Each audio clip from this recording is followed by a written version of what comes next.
Hey guys, in this video we're going to talk about pay-per-lead monetization model for SEO. Within OMG, when I got started, it was really the first way I kind of hit the ground running to make my money and get my income, well, replaced. Didn't really have much to speak of, but it was really kind of what I started with, and I've actually grown with that model, pretty much being my primary driving economic force in my business. So what I'm going to do is just give a quick overview here of different ways that we use SEO within OMG to make money, and then we're going to talk about specifically what I do and how I see kind of the pay-per-lead model fitting into it. So within the little diagram that we have here, SEO is a skill that we learn within OMG, right? So those are the training modules that are going to talk about anchor text, going to talk about what we do on page, going to talk about how we use our private blog networks, some of the tool link builders like GSA or Magic Submitter or whatever. Those are going to be the skill set that we use to rank things. So then here in this tan box, what we have is you can use that skill to sell other people's stuff, whatever that might be. Beyond that, we see that we can sell info or product as an affiliate. If it's some kind of a digital download, we can become affiliate on JVZoo or on ClickBank and sell other people's products there. The next thing we can do is actually sell a physical product as an affiliate. I know there's a lot of ways to do this with third-party products that have opened up really kind of the online marketing world by offering their products available to promote as affiliates. So you can do that. And then a simplified process to do a lot of that would be just to jump on Amazon and promote Amazon products as an affiliate, not as a product owner. It's a little different than the training that we have that Brad Mabry's done a lot to put together. That's actually having your own product. So that's a little bit different. That actually falls into what I'm going to talk about here in a second. But then really the second way to really make money online is to provide SEO as a service. So one of those, what we typically call this, is day job killer. So when we are working with local businesses or regional businesses, whatever they might be, they're third-party businesses owned by somebody else who have a web presence that they want to expand. They can contract us to do their SEO on a monthly basis, and we typically get paid on a per month basis. There's some other ways to structure it with revenue share, getting paid on performance or whatever, but really at the end of the day what you're doing is getting paid to rank other people's properties, other people's online properties. So really what we have as kind of the third way, and what I think is kind of the holy grail of monetization anyway, is to sell our own stuff. So let's make this a different color so it stands out. Well, I'm going to change the font to something that shows up. Now that's ugly. I get this right. Everything else is simple. So there we go. And I want to move this up top because I like it the most, and that's where it should be. So when we sell our own stuff, we have a lot more leeway on how we promote it, and what I think is a lot of the value that we provide or that we create with SEO winds up being applied to stuff we own. So all of our online properties are the things that we're ranking that are being used to generate leads that we then sell as a product to local businesses. So some people put kind of the pay-per-lead model. I'm going to just put this out here, pay-per-lead model. So a lot of people will put this pay-per-lead model down here as part of this group, which means that you're actually providing it for somebody else. But in fact, it's not, because those leads are yours. You're generating them off of your properties, and because of that, that's your product. So I've actually set up a business as just a lead company, a marketing company, pretty much, that I use my SEO to generate almost all of the leads out of. So that's kind of how this fits. Also within this, just to give you guys a little more comprehensive look, would be Amazon. Whoops. Let's spell this morning. Need some more coffee. Amazon product owner. So this would fit in there. So those are the two models that we really have. And you can also come up with your own info products or whatever you want to go with, depending on how you came to OMG or what you're building through. There are a lot of OMGers who are launching or have launched their own products, whether it's training for how to build websites like Mike and Clinton have done.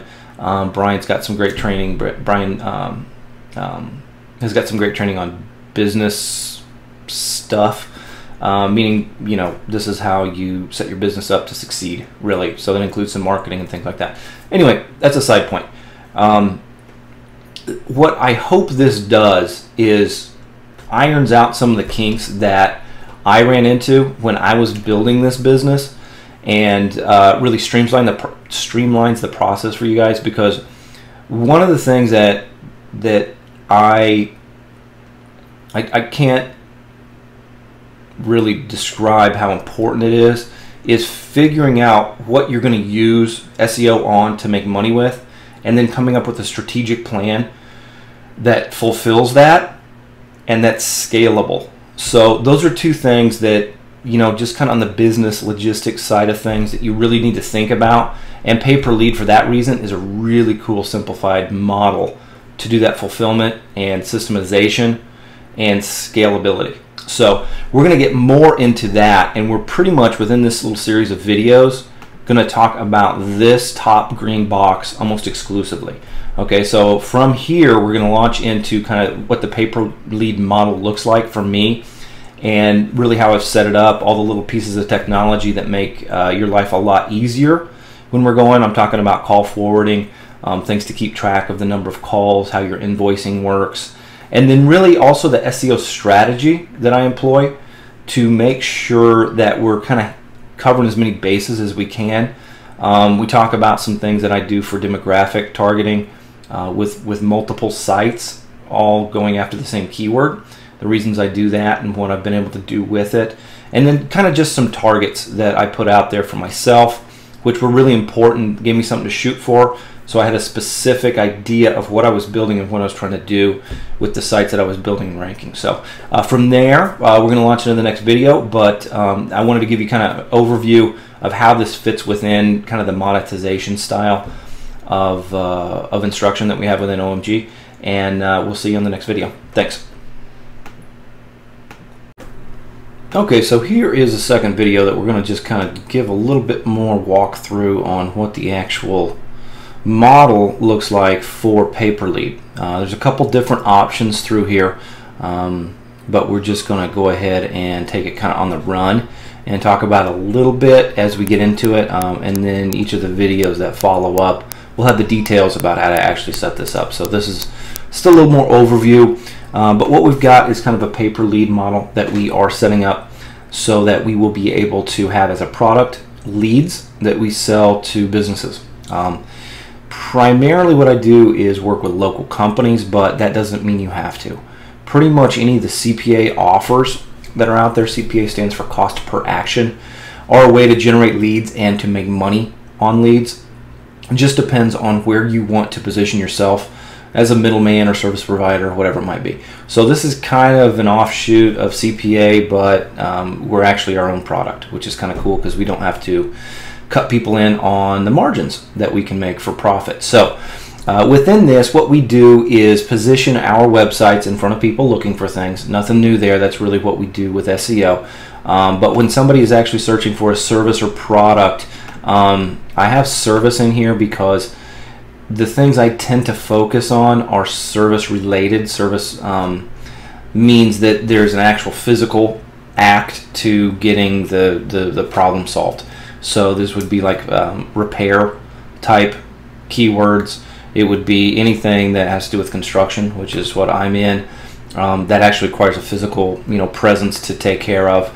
The reason I go with kind of service related pay per lead stuff is because those are typically the types of businesses that do not have a lot of competition with SEO, and also do not have a lot of CPA competition. The CPAs kind of move down into some local product markets, but not really that much in service.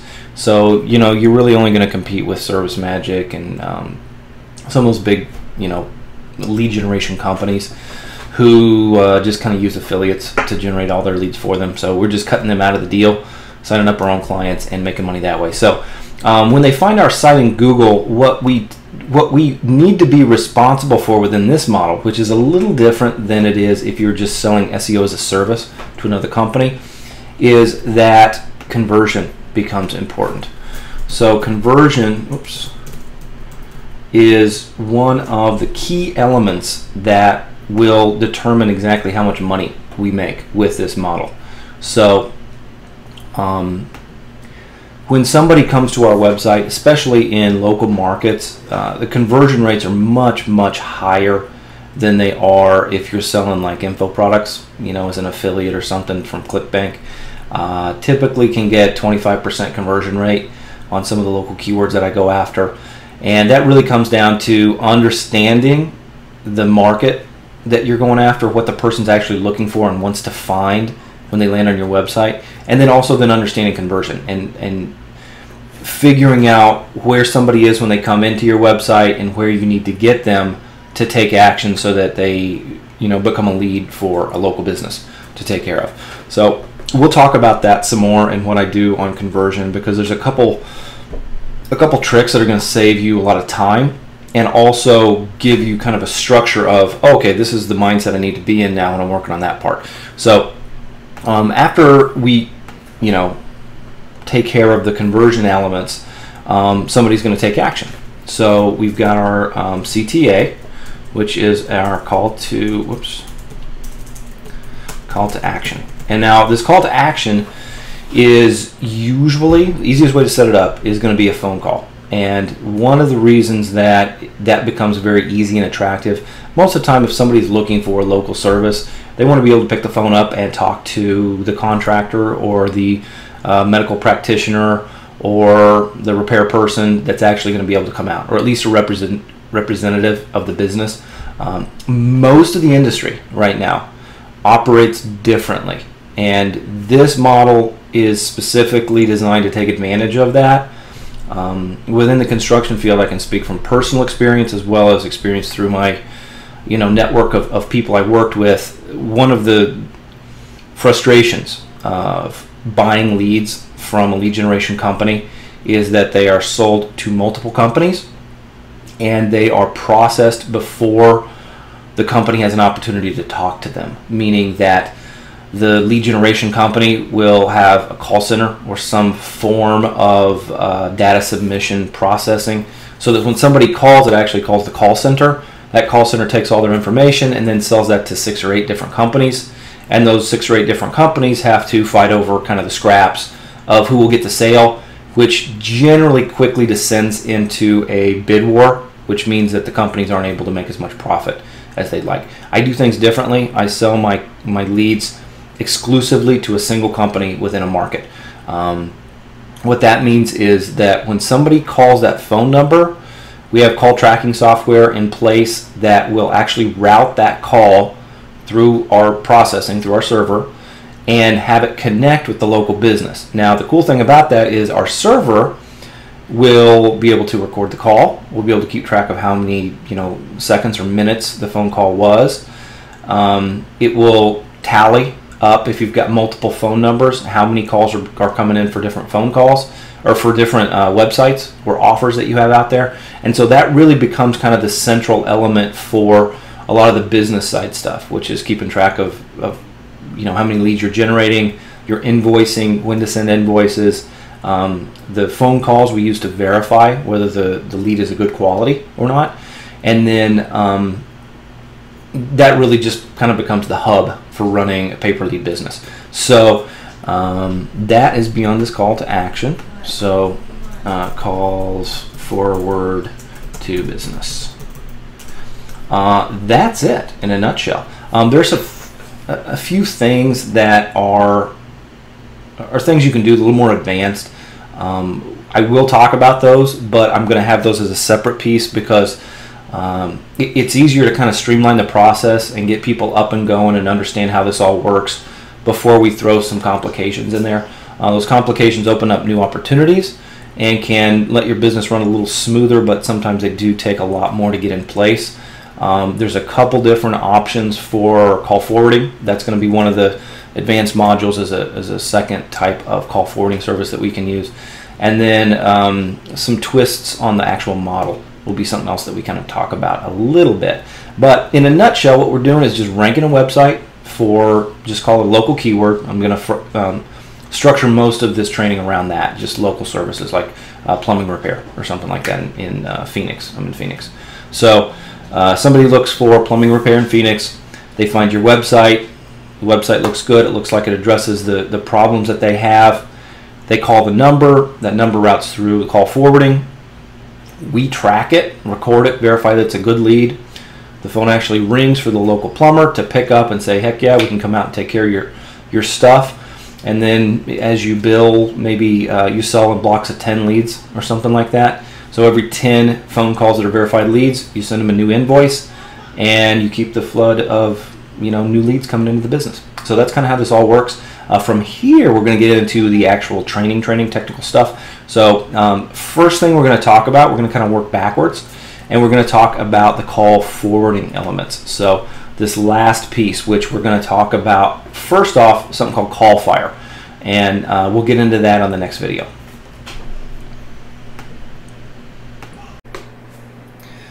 All right, guys, I fibbed a little bit here. One of the things I did want to cover before we jump into kind of the technical side of things is really why I went this route with a way to monetize my SEO.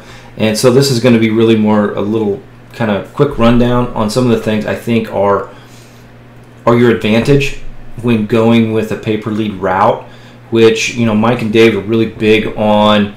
You figure out your advantage before you start. And the way I designed the pay-per-lead that I do, I established a very clear advantage in the marketplace before I got rolling and got it in place. So I want to talk about that a little bit. This is kind of a fun little, the best thing about it is that it's awesome. That was kind of a marketing slogan of the Fushigi balls, which are these little clear, I don't know if they're made of glass or some other kind of plastic that look like they're floating around, and you can do things that are magic with them, I guess. But I use that statement. The best thing about it is that it's awesome. Quite a bit, and it works pretty well for pay-per-lead. So with pay-per-lead, PPL, it's just a great complement to SEO services. So if you're already offering SEO services to clients on a monthly basis, setting up a pay-per-lead to complement that business arrangement is a great way to grow the relationship. It's also a great way to keep close tabs on the return on investment for a local business. So a pay-per-lead structure can actually help the business account for their marketing costs a lot better than just SEO. A lot of times this isn't in place with local businesses. You can actually help provide this as a consultation, added benefit to working with you in certain ways. So that's number one. The other thing is that it's just super easy sales. It really comes down to a situation where you can make it work for almost anyone. And the two examples that I would use are when you're getting into relationships with people that you don't know well. You may have to be a much better salesman to develop the relationship and close that deal than you would if you offer truly a no-risk opportunity for that business to develop a relationship with you. So an example would be a roofing contractor who you would need to charge $2,000, $2,500 for on a monthly basis to do their SEO. But you could charge them $50 to $60 per lead to essentially accomplish the same thing. The cool thing is that with a situation like that, you don't have to collect $2,500 up front. You can collect $600 up front for 10 leads, and they're guaranteed to get those 10 leads. So they're only going to get what they paid for. So that kind of takes the nebulous concept of SEO. What does that really mean to my business? this is what it means to business to do pay-per-lead. You're going to get a call. It's going to be a customer who's looking for this, this, this, and this, and you're going to have the opportunity to turn them into a paying customer of yours. So that sales process becomes very easy in those situations. It's also less consulting. You can actually get to a place where you just have a buy button on your website if you are set up to sell to certain customers. For instance, I go after construction, so I've got a website set up where people can actually just buy leads from me without having to talk to me on the phone or anything else. Some data submission that they have to figure out the keywords and the markets they're in. We confirm everything before we move forward, but it really kind of takes a lot of that sales process, streamlines it down to your marketing, which then lets you really focus on the stuff you're good at. Some people are great at sales and they like to do that. I like to do a little bit of it. More than that, I like to instruct and teach. So I put that effort into my marketing and then let my marketing kind of take them as far down that sales process as I can. Now, we also get to focus with pay-per-lead a lot on really low competition local markets. A lot of money potentially in those low competition markets as well. For instance, some of the services that you can provide with medical practitioners can be tens and tens of thousands of dollars. Construction's the same way. So you're not really working in a situation where you only make a few bucks for selling a book on Amazon as an affiliate. You may be able to make $200-300 per call in certain situations. So we talk about that a little bit more, but very simple contracts essentially can be, and this is, like I said, I'm giving you examples of what I've done, and I tell you why I did it this way. Doesn't mean it's the only way to do it. So take this, use it, get it in place, and then put your own spin on things. There's a lot of ways to go with it, but the way I set up my agreements is no commitment. So somebody has a very easy time, getting into bed with me. With the way I set it up, I send them some free leads. I talk on the phone. I say, let's block this off. Let's sell you 10 leads. We'll go from there. There's absolutely no commitment. You can cancel at any time. We settle up from there. I'll give you guys an example of one of my agreements that I signed. It's kind of my standard, but it's really easy to get going. It takes a lot of the hassle out of that stuff. And then it's also very scalable. So, for instance, if you get into a situation where you may only be working with a few keywords and somebody who, I'm a little reluctant to see how this goes, you can start really low at, a couple $100s a month.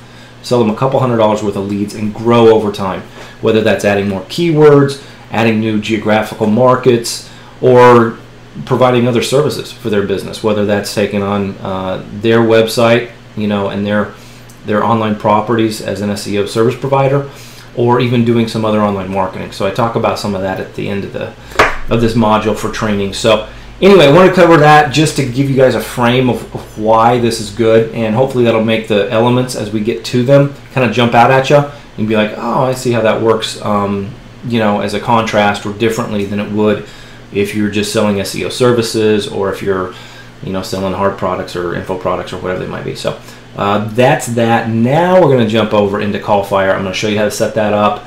It's really quick, really simple, and then we'll take things from there. Okay, finally, here we are at callfire.com, and we are, I'm not going to take you through the login, I've got an account. I'm just going to open up my actual account to show you some of the things. I'll blur out the sensitive information and whatnot, but essentially all you do is sign up for an account. You got to give them your personal information, your name and billing information and things of that sort. But once you've logged in, you get brought to this dashboard area, and we'll walk through what all these are and how I use them in a second here. But the thing I am going to jump forward to, because this is what you'll need to do if you're just getting this set up, is to actually get a phone number. So click on this phone numbers tab, and then up here you'll see an area where you can buy numbers. So when you click that, you can search an actual area code or by a zip code. So if you're in a large city, for instance, this is an example from Los Angeles. I'm actually going to set one up for, let's just try the Front Range, Colorado, like Denver area. right here. We'll see what they have. Okay, so these are all the numbers that you have to pick from. So if any of these, you know, strike a fancy, you can see if they spell something fun or whatnot. But I'm just going to go through the process of this, just ordering this one number and you know, the details. This is essentially when you buy a local number here, it costs $1 per month. You can get a toll-free number for $2 a month. They both track exactly the same, just a little different payment process. You pay the same for your. You actually have some usage that you have to pay fees for, so you pay by the minute on connected calls and things of that nature. It doesn't cost much. I think I spend maybe $20 a month, give or take, on calls, and then another. Well, you spend $1 per number, so I've got about 60 numbers that I track right now. So, so if you just purchase this, it'll take you to the confirmation, and it's got my credit card information in here, I believe. Let's just go ahead and confirm purchase. Oh, this is an expired number. Let me. I'll probably just pause the video or trim this out. Let me go through and just do this right now real quick. Oh, it was actually in there. This was on the wrong one. Okay, so we bought that number. It should show up in our dashboard here, most likely on the second page. No, where is it? Well, let's go look. You don't see it.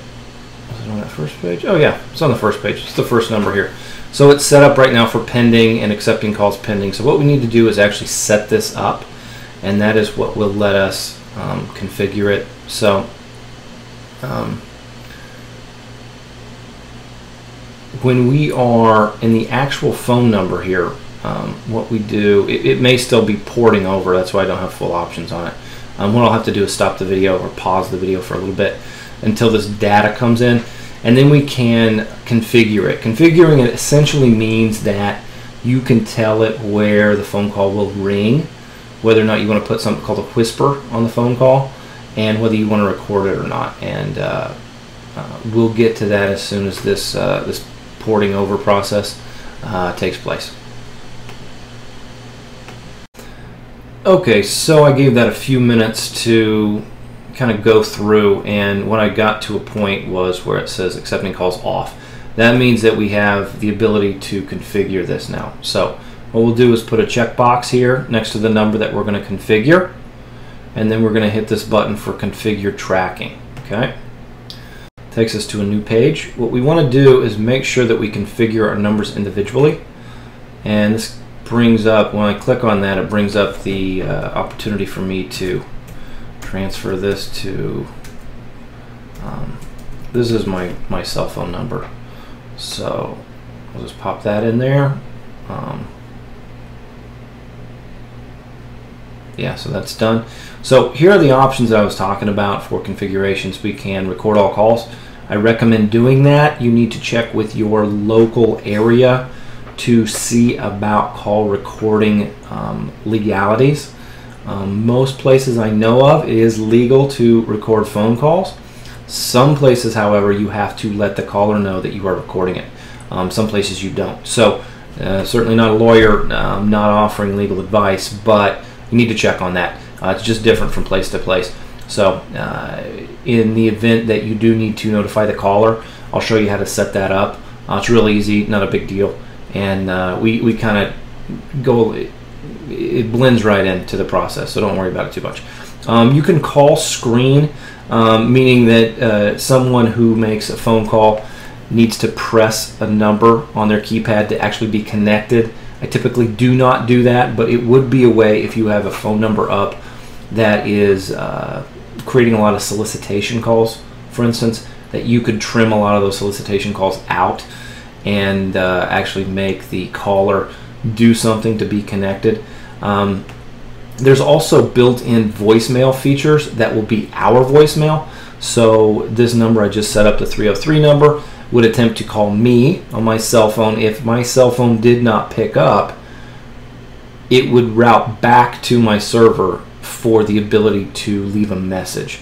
So that's something you can do depending on how you have it set up. I typically do not do this. I let the business take care of recording their own voice messages and such. So there are a few features here that I want to cover. Failed transfer message. I typically don't do that. It says the caller will hear this message if they cannot be connected to the transfer number for any reason. That's not that important to me. Intro message is something that you can set up. Would give you the ability to talk to the caller as a message before they get connected. So if you were going to record a phone call that you need to actually tell the caller you're going to record, this would be how you do that. You select a message here. What that means is when the caller is calling the business, right before it connects, it says this phone call will be recorded for quality assurance, for instance. And that's actually accurate. The quality that we're assuring is that it's a quality lead. So that's typically what I do in areas where I need to tell the customer that they are being recorded on the phone call. I'll just say, you know, this call is being recorded for quality assurance.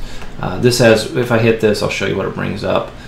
There's a couple ways you can just set them up individually or in bulk, and you essentially add the number you want to add over here. Oh, that was all. Let me remove all. Let me add the 1, and then we go down, hit next, and intro message. Yeah. So this is the dialog box that comes up when you need to get your intro message recorded. You can actually just record it here by creating a new message. So if I did this and wanted to upload my own audio file, record it via phone or text to speech. This is what I do a lot. It lets you just type something in here.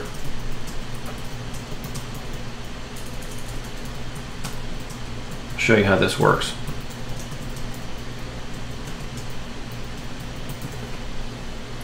You can pick the different voices, Beth in English. You can hit play. I think I turned off the system audio. Yeah, so this is probably not going to play because it's recording. Anyway, what that will do is let you listen to it before you... yeah, it's got a bug in here for some reason. Anyway, what that lets you do is listen to it before you accept it. But once that's in there, then that's your intro message. You can also put what's called a whisper message on there. What a whisper message does is it speaks to the person who's going to pick up the phone. So, for instance, when I start my process, one of my tactics that I use to kind of create a relationship before I reach out and actually talk to a business is I will send them several free leads to kind of indoctrinate them to a phone call coming in being from one of their marketing sources, and they're kind of like, oh, hey, yeah, this is a marketing call or something like that. So what it'll say is this is a call from milehighplumbing.net, and then it'll connect. So the person who answers the phone will hear that, the caller will not. So it'll be a way to just kind of pre-frame what the phone call is going to be about. It also kind of introduces you to the end business, which is nice when you're trying to call and get by a gatekeeper. If you have that situation set up, it just kind of smooths that process out. So that's what a whisper message is. Down below here, this is something I kind of like to do until it gets crazy. When I first started out, I was really happy about like every kind of phone call I could generate or any ranking, and I wanted to track it all. What this checkbox will let you do is you'll get an email notification every time a call comes in. I wish it had a little more flexibility because sometimes a call will come in but not get transferred. When it gets transferred, usually is what denotes it's going to be a lead. Actually, somebody stays on the line long enough to talk to the person. But anyway, that's what that will let you do. You can also set up these advanced settings where it'll do different things depending on their hours of operation. The phone call may ring through to their voicemail during normal business hours, and after hours it would ring someplace else. For instance, if you wanted to have 2 clients for some reason and wanted it to ring one of them during normal business hours and an emergency number, for instance, overnight or something like that, you could do that with this option right here. This also shows you all the additional options that come up. And then Google Analytics, it's kind of junky, doesn't tell you a lot of information. What it does is it lets you get a little more information from where the call originated. So it's something I just don't find that helpful, but you can set it up if you'd like. You essentially just need the domain name that you are posting the number on, your account ID from Google Analytics, and then also the category, which would be like, this is a sales call for the West Coast, or this is a lead that I'm selling to Joe Schmo windshield repair, whatever it might be. Anyway, once that's all done, just hit finalize here, and transfer number is invalid. I may have, I'm just going to format this the way they had it. I usually don't edit these out just because sometimes the hang-ups I have are nice to see so that other people can figure out if they're having a problem. So yeah, nice and simple there. So now we've got accept calls on. If I were to call this number on my wife's cell phone or something like that, it would wind up transferring to my cell phone. That's what this number is. So that's essentially how you have it set up. One thing I will do here real quick is to show you what this labels function is for. One of the things it will let you do is to say this is going to be for Mile High Plumbing, plumbing.net. It's a website that I set up that I've shown you guys for purposes of showing you kind of how I do a silo for local sites. And we're going to apply that tag. I should hit return. So with this, these are tags that I can't type and talk at the same time, evidently. So a tag is something that will be attributed to this element in the database, so you'll be able to track it. I recommend adding at least 2 tags to all of your phone numbers. One is going to be the site or sites potentially that this number is on. So if I had this on milehighplumbing.net and I also had it on YouTube, Denver Plumber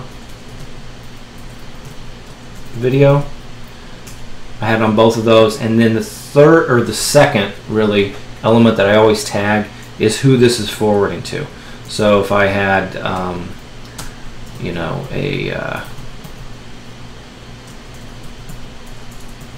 customer that was buying these leads, that's called Joe Schmo Plumbing, I would just put that in there. And what that'll let you do is to keep track of where the calls originated from and where they're going to. So when you get into the reporting here on these detailed reports, it will let you figure out better who is getting the calls and how much needs to get billed.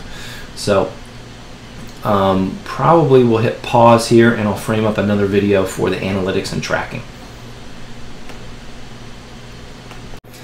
Alright guys, so we've kind of covered the setup of how pay-per-lead works. So the actual call forwarding through CallFire situation. And now we get to the part where, okay, what do I put on my site? You know, what is the strategy that I'm going to employ to get my content in front of the right people and then convert them into somebody who's going to take action through you so that you get paid, and the end customer, well, you have 2 customers that you can serve. I'll talk about that a little bit here because this is something that a lot of people skip out on, or they go light on because they want to get in there and they get their site ranked, or they want to you know, just kind of shorten the process a little bit. And it really kind of creates a cap where you are unable to progress past a certain point depending on how you approach this. So it's really a few opportunities or directions you can go with it. It's not everything you can do, but these are really kind of the 3 approaches that I have taken and that I see most people take with pay-per-lead or affiliate kind of CPA offers. You can apply this exact same strategy to CPA as well, and I do. So this is something you want to kind of go through and think about before you set your site up. because it's going to kind of determine what type of content you order or write yourself or create yourself, if it's videos or whatnot, and then really kind of how you're going to position yourself to what demographic and things like that. So yes, this is marketing. You're going to have to think about some things about getting in your visitor's head a little bit and trying to understand really the best way to serve them. And also the real two big takeaways I want you to think about are, number one, how you're going to serve the visitor, and number two, what value you're going to provide them. Most of the time we think about the value we're going to get. I got to get paid for what I do, and then if we're going to sell that lead to a business, of course that business has the opportunity to get a new customer. That's their value. What value are you giving or contributing to the visitor beyond just ranking a site? Sometimes that's enough, sometimes it's not. You want to think about that a little bit. So really the three approaches that I see taken most often, and I've used as well, is just kind of the default. You found this page, so give us a call. That's one of the, it actually is surprisingly effective. Sometimes you just got to not think about things too much. Get the site out there, get the number on it, and see how things go. Sometimes that's all you need. Second one would be kind of pretending to be a local business. This is the one that I think most people use currently, that I see set up, who are either doing a rank and rent or pay-per-lead style website for local customers.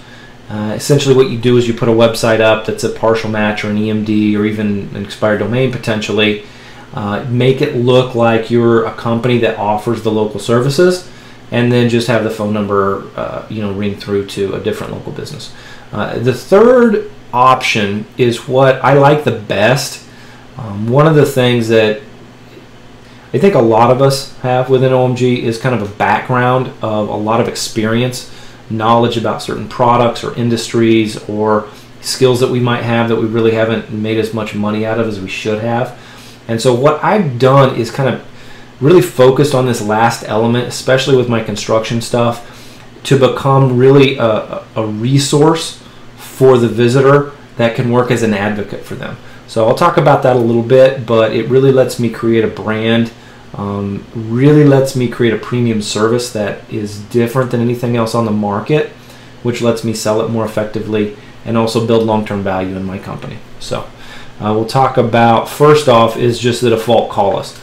Really what you're doing here is just getting a clean website that looks professional to rank for the keywords you want them to rank for. And within the page, on-page elements become really more just kind of something where you're getting out of your own way. You're not doing things that are going to immediately disqualify you. David Mills talks about this in Law of Implication. You really, some of the time, all you need to do is just make sure that you don't mess it up. And with this kind of default call list style, that's all you're trying to do. Just don't mess it up. Get it to rank, get halfway decent content on there, and don't mess up. Don't have typos. Don't have weird formatting that doesn't work on a mobile device. Have the number actually call where it's supposed to go, and some pictures that look like a happy customer or something like that. You're kind of telling a story with pictures usually. Sometimes a video is really effective to use in this situation as well. So that's kind of what we're doing there. Don't overthink things. These do convert. A lot of times with situations like this, you can slap these things together really, really quickly, get them out there, and generate some income with them. They're also very good and effective for emergency niches. I'm just going to highlight this here because that's another thing you really want to think about, is getting in the head of the visitor and the keywords that they might be typing in and what they're actually looking for. You don't need a lot of long content for emergency niches or repair things. Tow trucks, somebody doesn't want to read an article about how great tow trucks are or whatever it might be. They just want to find a number for a tow truck operator that serves their area. So depending on the niche and the keyword, like I said, these things can be very, very effective and save you a lot of time and stress just thinking about things. They're also something that are very useful if the review process for a buyer is not as important. In construction, my phone's keeps vibrating here. Sorry about that. Let me put it over here. That's actually closer to my mic. Anyway, in construction, a lot of times people will want to see reviews of other customers' experiences with a contractor before they buy. That's the entire concept that Angie's List is built off of, right? Yelp is almost the same. Yelp does not think of themselves as a search engine. They think of themselves as a decision engine. This is coming from some of their employees that I actually know that work here in Scottsdale for them. What we can do, though, if you're not in a niche like that, is just don't even worry about it. Don't worry about reviews. Don't worry about pretending to be a company. Nothing like that. Just get it out there. I'll talk a little bit more about the review process in the slide that I have for some of the other tactics that we can use. And then, yeah, like I said, this is just really simple. Just provide some content, enough content to get ranked. If somebody wants to read around, make sure it reads well. It's not some weird spammy spun content just to get uniqueness. Have it actually, decent. Don't disqualify yourself again. But that's really all there is to the default, just kind of call us style. Pretending to be a local business is something I kind of shy away from just because I really like being transparent. I like being fully, the disclosure, full disclosure. This is exactly what's going on here. With the kind of default call us, you don't even have to get into that. It's not even like, well, we're here, call us, we do this. You'll connect through to somebody who'll take care of you. That's about all there is to it. When you're pretending to be a local business, you can get stock images and you can put your graphics on the side of a truck so it looks like you're legitimate. You can have color schemes and branding and a whole bunch of things when in actuality you're really just a website that's generating calls for somebody else. Now this can work, and it can work pretty well. It can increase your conversion depending on the niche that you're in. But again, I tend not to go this direction because sometimes it's harder work for me to keep track of a story that I'm creating as opposed to a story that I have experience in and it's just being relayed to you, honestly, transparently, full disclosure style. Not saying not to do this, just that it's not my strong point. So I'll talk about it a little bit here, just in case this is what you decide to go with. You essentially set your site up to look like you are a local business, potentially even going so far as to register Google Places and get a local address so that you can show up in the 7-PAP of map listings. I know some people who go this route, and you have the ability then to not only rank for your website, but also some of the other local directory type sites that are dependent upon citations, as well as some other things that we do. I talked about being able to convert your increase your conversions over just a generic website. With certain niches, you need to kind of have a look and feel of a local business. Others you don't. There aren't a lot of competition for like really great marketing for windshield repair people, for instance. So windshield repair, it's pretty easy just to put up a generic business site like this and get people to call you because, hey, it's a windshield. We offer a guarantee. That's all you need to know. With this, if you have some specific industry knowledge, you can put that into the website, which can help you increase conversion again because you're able to relate to part of the customer experience better. And why not try to make use of that? Why not help try to build that relationship a little bit before you ask for that call to action, depending on how you're setting it up. But one of the things that this does is it really limits the value you can add to your visitor because you are pretending to be something that you're not. You'll understand why this is different than the last option that I talk about here a little bit when we get to that. But it also goes hand in hand with not really letting you define your brand. When I say you, I mean the actual person who's doing this. So for me, I put myself in a video on a lead generation site for something that I don't do. How am I going to do that? And that's really what comes down to figuring out a way to serve and create a resource online for your target market. That's going to mean that you need to educate, you need to understand where they are, you need to help them make good decisions about whatever they're buying or not buying, and really take them by the hand and lead them through the process. I'll talk about that a little bit. What this style lets you do, and like I said, this is one of my favorites. This is kind of one of the reasons I think I may do better with the pay-per-lead than most people do, is it lets me set myself up as an advocate for the industry or the product by connecting to the customer. This was really kind of how I ran my construction business, and why when I actually got a lead, I got to go out and talk to people. It almost always resulted in a project that we got, because I really wanted to help the person understand why the things we were doing for them were such a great opportunity or a fit for their situation. So when I got involved with online marketing, what that let me do was to just put that word out there a lot more. But it also made me make sure I had all the loose ends tied up, because I wasn't going to be the person that was out there face to face. So I talked about this a little bit. It lets you teach them what they need to know about the service. A lot of times, for instance, if somebody is looking for triple pane argon filled fiberglass replacement windows, right, long term, but that person is obviously very interested in that product. That's a project that may be worth, well, could be worth tens of thousands of bucks, but likely is worth $15,000 to $20,000. But if they're looking for that because they saw an ad in a magazine and they want to see if a local contractor offers it, or they think it's the greatest thing because they saw Homes on Homes and that's the most energy efficient type of window, whatever it might be, it might not be suitable for the climate they're in. So if they're following up on the internet for a local product that is not appropriate to this climate or this region or whatever it might be, I get to actually say that. I get to say, hey, you know, you're looking for this. It's awesome. Here's some guys that do it.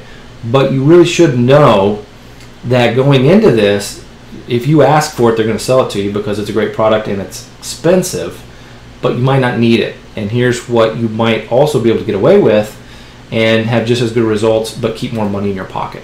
It lets me actually kind of get back around ahead of them and say, as you go through your buying experience, this is what you need to know.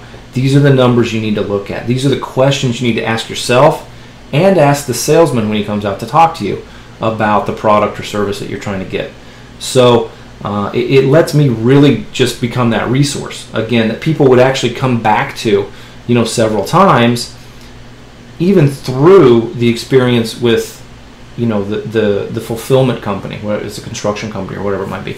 So that's kind of a cool thing that you can do. What that also lets you do, I'll kind of skip ahead here, it lets you generate that lead, but you really also can build your brand and a list, which, as you've probably been paying attention, Mike has been really big on lately, and for good reason. It's a great way to make use of free traffic, and when you have a list, there's a lot of things you can do. So that's really my strategy right now to put a lot of my effort into, is kind of building that brand and list out by being a resource that serves the market that I'm taking care of. So the other thing, I kind of hopped over it really quick here. I talked about this, you know, it just tells, you can actually tell them what to do through the sales process, because you're not tying your value to them actually buying the product. You can say that. You can say, hey, I put this together and I work only with companies that are respectful of, you know, customers and do a great job, but that doesn't mean you need to buy for me to get paid. You can just walk them through that whole process. What I typically do in those situations is to say, when you make this call, you're going to be connected to, you know, local contractor who does this. What I would recommend doing, this is, you can kind of go two different directions. You can either sell this one lead exclusively to a single company. I talked about that when I set this up. There are some times when I do sell it to multiple companies. Those are for CPA offers.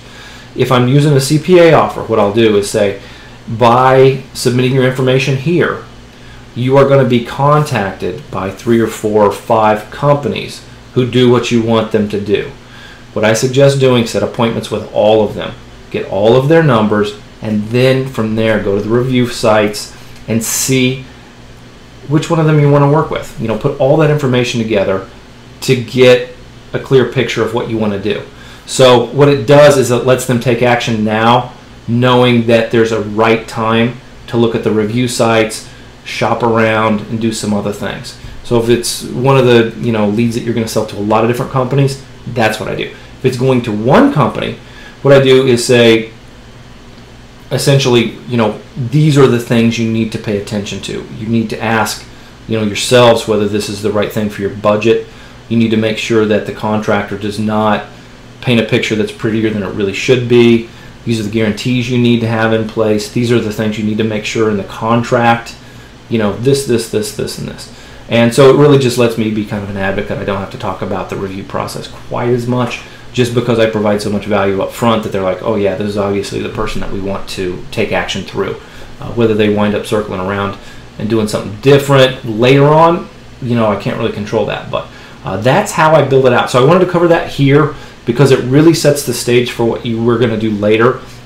Just put that in your brain. You don't have to figure it all out yet, but let that kind of simmer, because it will it'll become more clear, maybe the way you want to position your websites moving forward. We're going to talk about really what we're going to do with the website setup next. That includes keywords, strategy that I have for ranking multiple sites with the same keyword, how I handle kind of the demographics and things like that, and just kind of go through a little bit of that. I'm not going to talk hardcore about all of that on-page stuff because we cover that really well in the training. I'm not going to cover the SEO really hard here.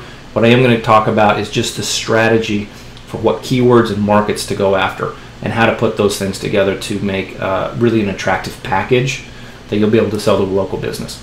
So we will wrap this up now, and I'll see you in the next video.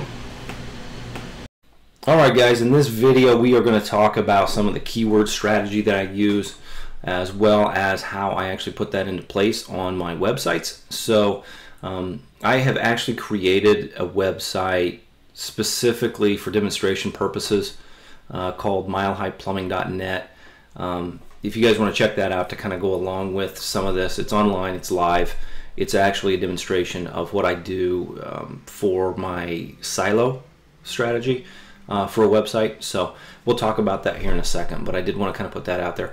So the reason I put this out there is just because it follows along with that website as a demo site. So if we were looking at the Denver plumber keyword set, it's going to include a ton of keywords. It's also going to include some of the suburbs that are in and around Denver. So we've got, I think, 4 or 5 major suburbs there. Those are all going to come into play with the keyword strategy that I use. But one of the things I wanted to talk about was something that I think I do a little differently than a lot of people, which is when I go after a keyword, I don't typically just use one website. I will build up kind of a major authority type website in the niche, and then from there I will look to potentially supplement that website with some other websites that focus on different demographics or different types of mindsets that people have when they're looking for these services. So in this quick example I just put together, we've got the Mile High website, Mile High Plumbing website that I put in the center here. It's going to focus on pretty much all the general keywords, all the suburbs. It's going to be a larger site. That site I think is sitting right now at about 250 pages, give or take. It's real quick and easy to build those types of things. I actually used vSilo for that to get some content up and on the website, so I didn't have to write 250 articles or anything like that. But if I do decide to later go back and switch those videos out, real easy to do, no big deal. All those pages are already created and they're in the regular WordPress pages structure, so you can just go in and tweak them as you'd like. But what I do is I focus that main website on the general keywords. I look at a pretty generic, like just call us conversion. I don't really get into a lot of effort trying to figure out specifically who's going to be on my site and really what I need to do to cater to them. I'm banking on the authority and the comprehensive nature of the website being what somebody's looking for. So it's not always the best strategy. It doesn't always convert the highest, but because you've got the authority site, you're going to wind up getting more. And when I say authority site, I just mean it's a large site. It's targeting pretty much all of the specific smaller keywords that make up the industry in that geographic location. So a pretty generic conversion strategy on that doesn't take a lot into consideration. As I mentioned, it's a larger authority site. I typically will use something like a branded PMD, partial match domain, for a site like this, like Mile High Plumbing. Mile High is kind of a nickname for the Mile High city of Denver, which is at the elevation of the city is 5,280 feet. So people in Denver will recognize that as, oh yeah, this is obviously a Denver website. It's got plumbing in the domain name, which helps us rank for plumbing keywords, and we just kind of go from there. So again, I mentioned earlier, the typical focus is on just comprehensive plumbing solutions. So if somebody lands on the website and they're like, holy crap, I got a problem with my toilet's flushing and I've got leaks and it's some other stuff, what am I going to look for in a plumber to know that they can take care of everything I've got? That's why the authority site's important. You always want it, well, you don't always want to, but a good strategy is to have a comprehensive website targeting these local niches. It's going to pick up a lot of traffic that you really didn't even think was out there. Certainly doesn't show up in the keyword planner, the keyword terms that come through, especially before Google turned off its keyword planner data. I have to kind of rely on Bing and Yahoo right now for feeding me keyword information specifically to figure out what the traffic that I'm getting is coming from. But the terms that come through for local searches are crazy. Some of them are 8 or 9 keywords long, 8 or 9 words long. It's a term that's pretty complicated that you would never build a page specifically for. But because you've got an authority site, you wind up ranking for it really well anyway. So that's kind of what I do with the Mile High Plumbing. Now, if we've got like leak repair, okay, that's a keyword, Denver leak repair. Say that's the keyword you're going after. It's absolutely going to be covered in this Mile High Plumbing on the major website. But I also tend to set up a website that's usually focused on a different mindset or demographic going into it. So if people are looking for cheap plumbing solutions, for instance, that's not the best one to go after, but quite frankly, especially with contracting and repair stuff, sometimes people are really worried about the value and the price of who's going to come out. So I'll put a website together that is kind of focused on people that are value shopping or folks that are more frugal. In that, I'll target a lot of the same keywords, but the conversion elements are all kind of value proposition based. They're all about price and we're the cheapest in town kind of thing. We don't screw you on the hours worked, or we don't have a large markup on our hard costs and things like that. So in this case, what I do actually, I put a little more work, because I already got all the research done, right, for the keywords. So I put a little more work into these sites on some elements of conversion, whether that is actually on-page conversion, making it look and feel like the demographic is going to want to see. There's a maybe a little better example that doesn't really fit with plumbing, but in a lot of cases with construction and home improvement, I will put a website together that specifically targets people on fixed income. So affordable kind of fits with this, but not always. So in those cases, I typically will use photos of older people in homes. I will also talk about just an open dialogue and really helping explain things that we're going to do to walk you through the project, take you by the hand, all that kind of thing. All those things are kind of trust signals that let somebody that might be on that website feel comfortable with, oh yeah, these people know what I want, and they are obviously putting out this content out here for me. So yeah, I'm going to give them a call. So I'll do that in almost all my niches. That's one of the demographics I go after: fixed income folks or retired folks that are a little older, and they're used to doing things differently than some of the younger people. Again, the content is focused on value. So if I get articles written or I write them myself, a lot of the actual content of those articles is going to be focused around the value and what you can get for a low price for instance. Yeah, again, targets valued shoppers. For these, I actually use partial match domains like Mile High Plumbing would be, but you can get away with exact match domains a lot easier for this stuff. There's usually a lot less competition for these local markets than you would probably imagine. I know it surprised me when I got involved with SEO how easy it is to rank a lot of these sites. I hate putting like, oh, it's only going to take you a few links, but quite literally that most of the time you can get a site in the top 5 for some keywords that you want to go after with just a handful of links. So it's pretty straightforward, and it doesn't require a lot of our resources to get these sites ranked. So that's another reason that it's easier to put more than one site out there, because you don't have to think about the how many links it's going to take each of the sites to rank. So, and then I also contrast this, looking at this affordable nature of, some people that are going to be looking for Denver plumbers with the emergency plumbing niche. Now, with emergency or anything that's like, I'm not going to shop, I just need somebody to do this for me. I need this problem solved now.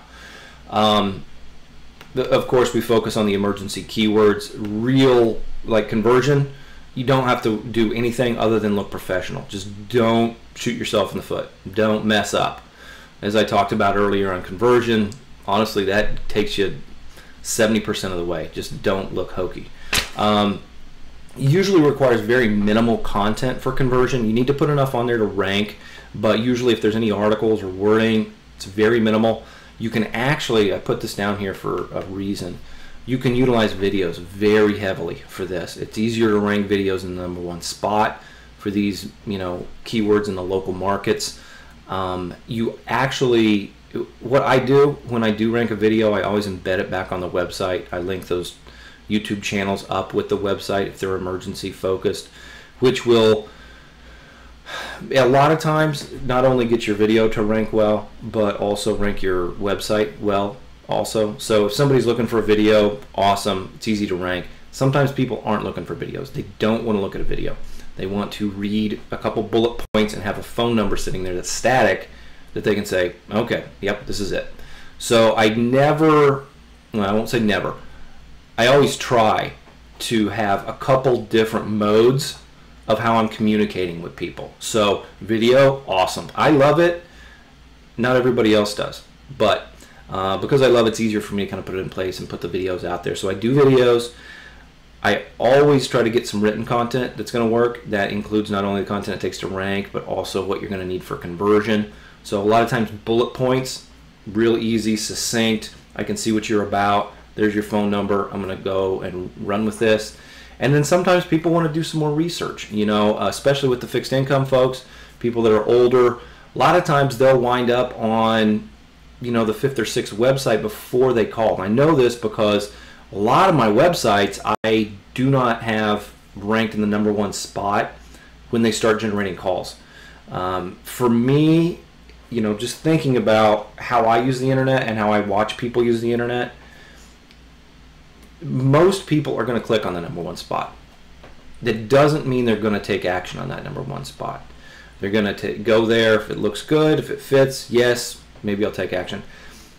You want to be in the #1 spot because that gives you a chance to convert them. But it's hard to put something out there that's for everybody. So what I do is I supplement that with some of these other types of websites. Hey, maybe that website that is ranked #1 just doesn't fit with somebody that is looking for, kind of the really the affordable nature of this service that I'm trying to promote. So if I'm sitting at #2 with a different website that is set up specifically for, affordability, you're going to get the chance to make a conversion even though you're not in that #1 spot, even though you weren't the first place somebody looked. So even at number 6 or 7, sometimes you will wind up getting a call just because it took that long for somebody to find a website that they liked. So that's why I throw this conversion element in there. And really what I did to take advantage of that, my first page domination more often than not will have a couple videos in there, but it'll have 2, 3, sometimes even 4 websites, different websites that are set up differently, that look differently, that are set up to target a different demographic or different mindset for people who are looking for the services that I promote, whether it's construction or home services like landscaping or pest control or anything like that. So beyond that, this is a quick little video I just wanted to kind of put together, but the actual site silo structure I mentioned earlier, I've got this website that I put together for you guys, and you're free to go check it out. I don't, at the moment it doesn't have any number on it. I did some, I bought a keyword or a phone number when I talked about the call forwarding strategy. I may put that on there, maybe do something with it, make a little money out of it, but for the most part it's just up for demonstration purposes. So you can go check that out, see how the silo structure is laid out. But in general, what I typically do is I create silo landing pages. So you've got your main website, and then you've got your next level down, the first level of subfolders. Those are going to be built around different cities or suburbs. Then beyond that, within each of those silos is going to be the keyword specific pages that I'm actually going to try to rank for those keywords. So Google sometimes plays with their algorithm and will fluctuate it a little bit, and your inner pages will rank better. Sometimes they shift the other direction and they just rank the main website if you've got enough supporting content underneath it. With a strategy like this, you're covered both ways. It doesn't matter really what page Google decides to rank. As long as your website's ranked, you have a chance at conversion. So that's kind of how I do that and why I do it. I talked about the way the keywords are kind of targeting different pages. With this, I also install vKraken, which is a plugin. I know the Network Empire folks, when I'm shooting this video, they have not released their next version of it. I'm looking forward to doing that. But what I do is I put vKraken up there. I usually do a couple queries. I don't have it, cranking and building this monster website. But what it does let me do is build up. I have it set on the blog too, so you can actually have the posts that you create in WordPress populate any of the pages you've created. So I create a page that's called blog, and that's where I have vKraken putting the posts when it's rolling, doing the queries, scraping, putting data out there. What it lets me do then over time is I build up domain authority, which is good. We like that. It helps us rank. It makes it easier to rank. And then FOP, frequency of publish. It's at the moment kind of one of the more minor details. It doesn't come into play with local because there's so little competition. It's sporadic, but it's something that we can do, and it's easy to do. So it helps us kind of, at least hit on both of those topics. But in a nutshell, that's what I do. That's how I build my websites. That's how I structure the keywords and my targeting. So hopefully that helps people out, understands, give you some more understanding of how I build websites. But also, hopefully, like I said, this is not a rule. These are things that I do that work.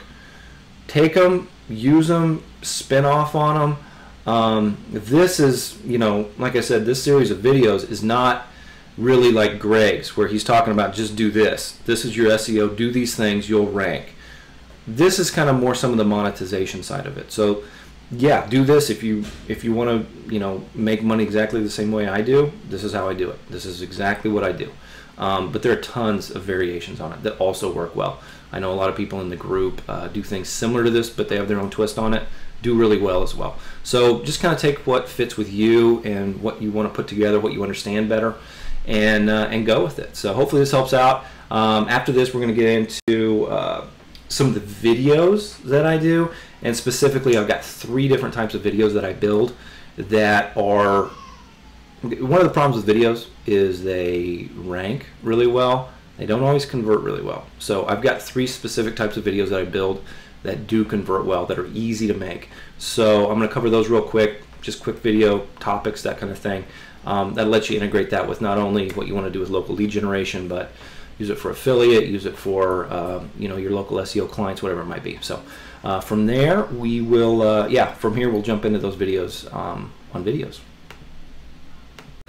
Alright guys, here is actually one of the things I love doing within online marketing, which is video creation and the SEO that comes along with that. Really just getting your content in front of people in a video format. So I've found through trial and error, and also just some other things that I knew about even coming into online marketing, just about the way to connect with people and what really lets you kind of pull people along instead of forcefully pushing yourself on them.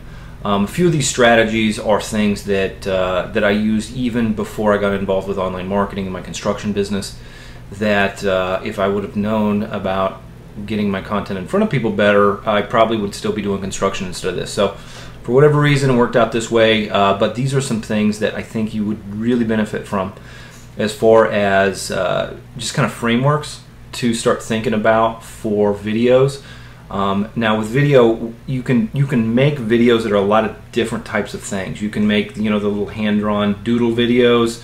You can get yourself in front of a camera and just be you. You can have a whiteboard behind yourself that you're, you know, writing on. You can have kind of this picture-in-picture thing that I've got going on with Camtasia.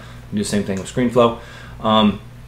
You can do little cartoony videos with voiceover, just music, but you know, those are really kind of just the formatting of the video. I'm talking about the actual concept of the video, really what the script or the narrative of the video will be.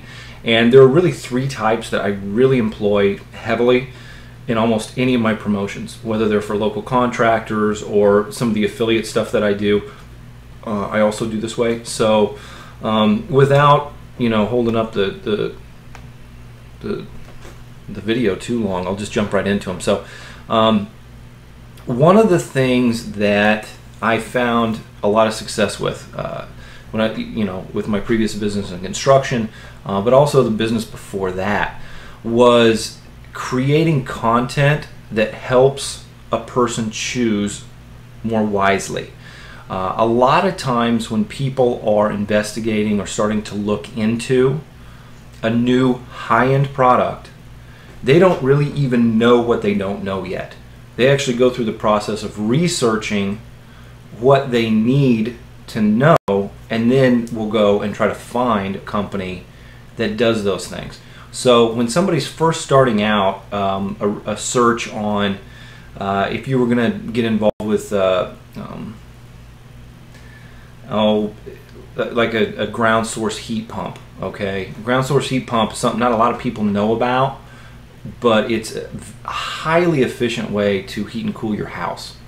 It actually costs about $80,000 to put in place, okay? So very high-end project, but you've got kind of a weird technical niche that not many people know about. So if you were going to promote that niche, what you could do, and this works for videos, it also works for written content, but I like to put it in videos just because I do videos, and these work in videos, is to put together a video teaching somebody how to choose contractors that can put in a ground source heat pump for them. That's going to talk about the well drilling. It's going to talk about the type of tubing and loops that you're putting into the ground. It's going to talk about the actual heat exchanger that's going to be similar to a heater or air conditioner in your house, the types of warranties that are in place on all of those devices, the types of climate that you live in and the results that you can expect. All of those things are things that people need to know about to make a good decision on who can take care of them and fulfill that need that they have, which is having a contractor come out, put a ground source heat pump in for them, and you know, their life is better, they save money over time. But most people don't even know where to start looking or what questions they need to be asking. So I like to put a video out there front and center for them to say, hey, I just want to help educate you on the things you need to pay attention to when choosing your contractor to get a ground source heat pump put in for your house or business or whatever it might be. What that does is it starts to build a relationship. It's totally non-salesy. You don't, I mean, I know they always say put a call to action on there that you need to have, you know, for more information, go here, but you don't have to push. You don't have to say, oh yeah, give us a call. You know, we do this stuff. It goes without saying. It's one of those things that's implied, law of implication style. Hey, I'm here teaching you what you need to know. It's because we do things the right way and we set this stuff up the right way. So, you know, that kind of comes with the territory for those how to choose videos. Another one that's a big favorite of mine is kind of a marketing story. I like to tell stories, as you can probably tell. If you've been on any of my office hours or in the Facebook group or any of these videos, I tell stories a lot. So a lot of my marketing videos are stories. They talk about somebody who has a problem, or you know, they've got something that isn't quite right that they need to figure out. And sometimes it's me, and it's my personal story of an experience that I've had with a contractor or a time in my life when I needed to do something, and really the journey that I took to get that resolved. Oftentimes it was kind of off base of the original problem that I had, where I found the solution. So it's kind of like that mystery. If you're having this problem, you actually might be looking in the wrong place and you need to look over here, because that's what fixed things for me. So when I tell those stories, you can polish these up as much as you want, and this can honestly be like the central point for your whole business. I do this quite a bit with my actual lead gen and SEO client business. I've got some videos that I send people. Actually, I'm starting to put them front and center and SEO them, but they're actually part of my follow-up sequence. You know, after they've contacted me for more information, I'll send them access to these videos just to say, hey, this is who I am and this is what I do.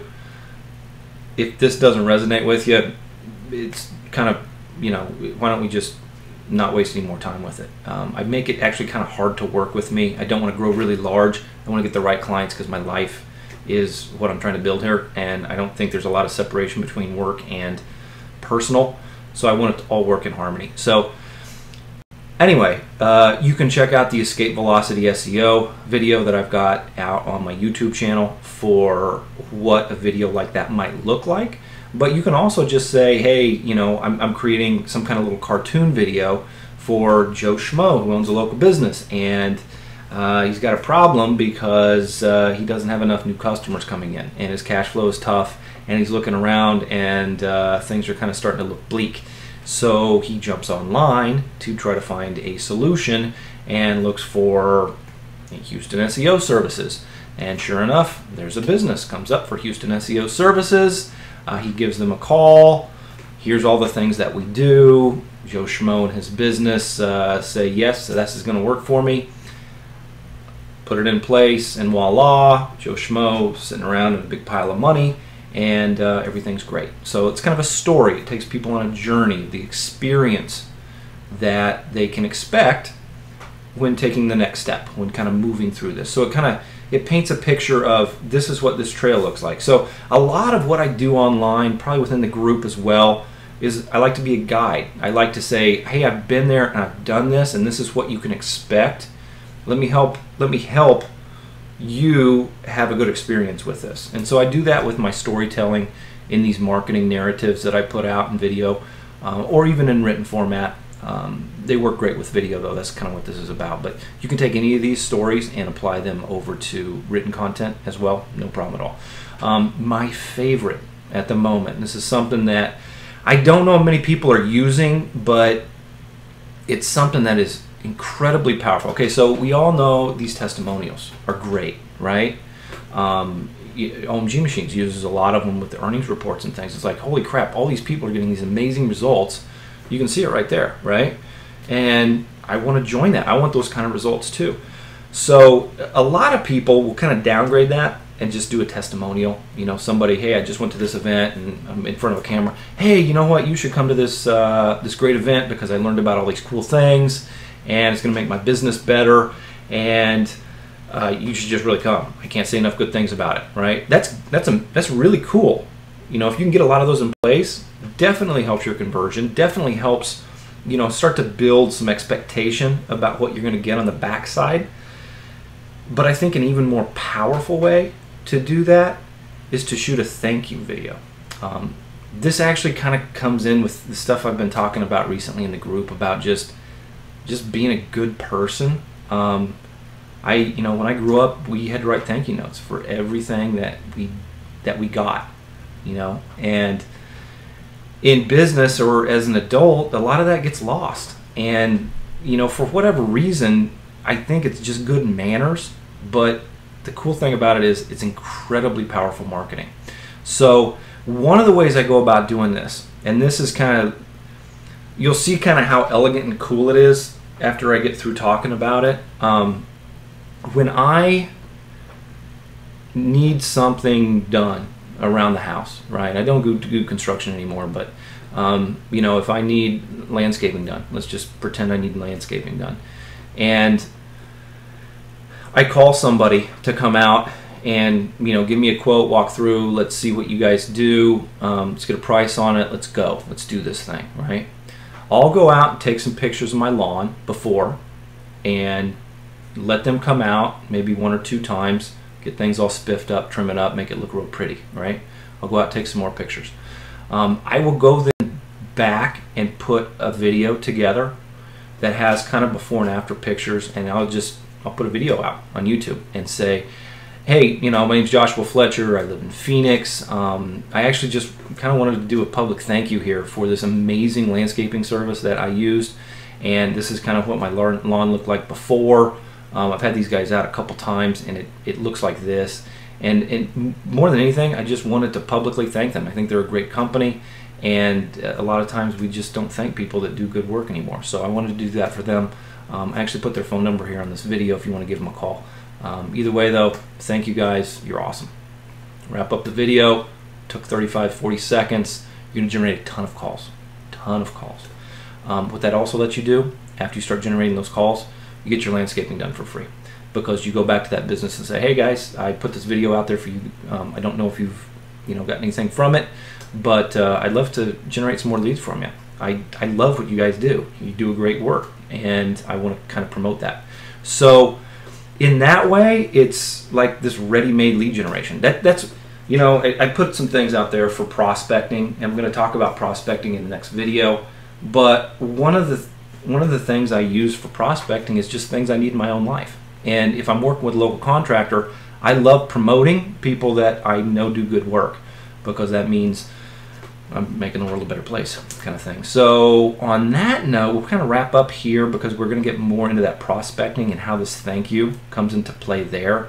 But I hope that strategy is something that you guys employ, whether you use it for your marketing or whether you just put it in place to kind of create some good karma and stuff like that. It's something you should think about. Anyway, on that note, hopefully that gives you some ideas. We're going to get into sales strategy, which I don't sell, really. That always be closing kind of trite expression. I don't do. I'm always prospecting. I'm always trying to create some things people are attracted to. But I don't push. I don't sell hard at all. So I'm going to get into that, how I do that, and we'll cover that stuff in the next video. Thanks. Alright guys, here is my coverage of prospecting, what I do, how I put it in place, and really what it kind of leads to and how I approach that, because it feeds right into the way I do sales, or getting new clients signed up. So you got to put on your money getting hat. And I've got this picture in here. I don't know, I was horsing around one day and found these ridiculous sunglasses on Amazon, and that led to, oh look, there's a money hat, and then lo and behold, the money boa. So I put this on every once in a while because it's fun, and it tells us a story. It's kind of like, yeah, you gotta sometimes look at things from a perspective of, how do I turn this into money? And for the most part, you've got to get in the right mindset to start to see these things. And so what I want to do is help you kind of start to see all the opportunities that are out there. It really, I know one of the things that can frustrate people when they get involved with SEO as a service is, well, now how do I make money with it? Local clients, local pay-per-call, lead generation style things. It's just so much opportunity. There is in other ways too, but this is what I focus on, so this is what I know. So I'm going to talk about that. Anyway, without further ado, these are really the 5 primary ways that I get new customers or clients. Certainly not limited to this, but these are really the easiest ways to get up and going, and they're really easy to explain. Not only do I hope you use them, but I hope you also kind of put your own twist on them. Again, like I said, this is stuff that works. You're more than welcome, and I hope you do put it in place, but also put your own twist on it, and just keep your eyes open and say, oh hey, I think I can make something out of that. Let me figure out how to do this. So number 1, referrals. I've talked about it in a lot of the comments I've made in the Facebook group, but if you do good work and you essentially take care of your customers, you're going to get some referrals. Just, oh yeah, that's the guy I use for this type of thing. Now, to actually put that kind of on steroids, incentivize it. Cotton was talking about in some of his videos the customer that he had that really couldn't afford, didn't have the money to pay for what he wanted. And Cotton's like, hey, here's what I'll do, right? I'll work with you so that you can have what I do, and we'll offset your cost by the number of people you send me, by the number of new customers you send me, right? It's a great way. Because what people, you know, there's some self-interest involved in all this type of thing. You're going to refer somebody that does good work if a person asks you, but if it's unsolicited, you're not going to have like all these independent salesmen out there that you've worked with unless there's something in it for them. That's just kind of the way the world works, unfortunately. But because we know that and pay attention to it, we can maximize that. So referrals, big one. Put that strategy in place. Figure out what you're going to do to incentivize it, whether it's sending some free leads, whether it's offsetting the cost of doing business with them in some way, shape, or form. Just use it. The one I talked about in the last video, things I need done, you know, I talked about landscaping. Honestly, this carries a lot of, if all I had were the customers, clients, whatever you want to call them, that I have who did work for me in one way or another, whether it's doing stuff around the house or my subcontractors who I needed to fulfill certain aspects of my construction business, I'd be fine. We'd make, you know, more, well, 6 figures a year, and things would be simple. So works really well with the thank you strategy that I talked about. But this is really anything, any contractors, businesses, or services that I need, and then you can put that thank you strategy in place after, you know, if you get your windshield, you know, broken and you need to have a mobile windshield repairman come out and fix it. Awesome, cool. Put a thank you video up, contact the company a few weeks later, say, hey, I put this out there, generate some calls. I'd like to help you work with you, work on your business, your marketing, your online marketing. It's what I do. This is already in place, so let's figure this out, kind of thing. Groupon, something I commented on publicly, privately in the Facebook group, but to the entirety of OMG. It's a great way to find businesses that are willing to pay for new customers. That's kind of the what does this mean to me thing. A business is looking for new customers. They're looking for better customers. They're looking for more valuable customers. We can do that with SEO, right? Well, Groupon's gone to the trouble of prospecting for us by getting all these companies lined up that they've sold to already. Typical experience with Groupon isn't that positive. There's not a lot of money left over at the end of the day for those initial coupons.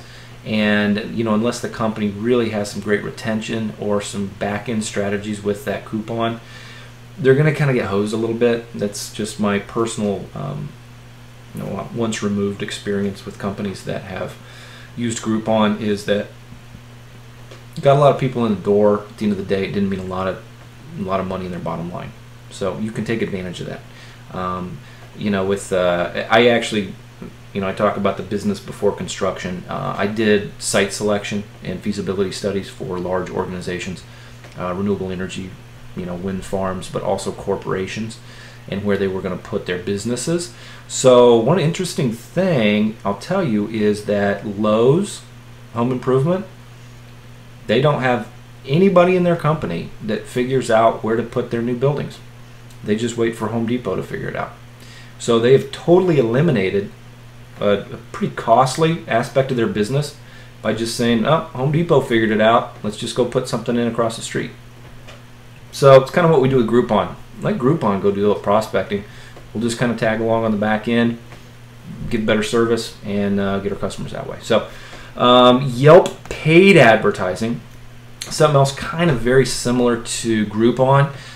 Yelp is probably a lot of you know, it's a review site. They work a lot with local businesses, and you can get a profile set up for free. They're different than Angie's List in that way.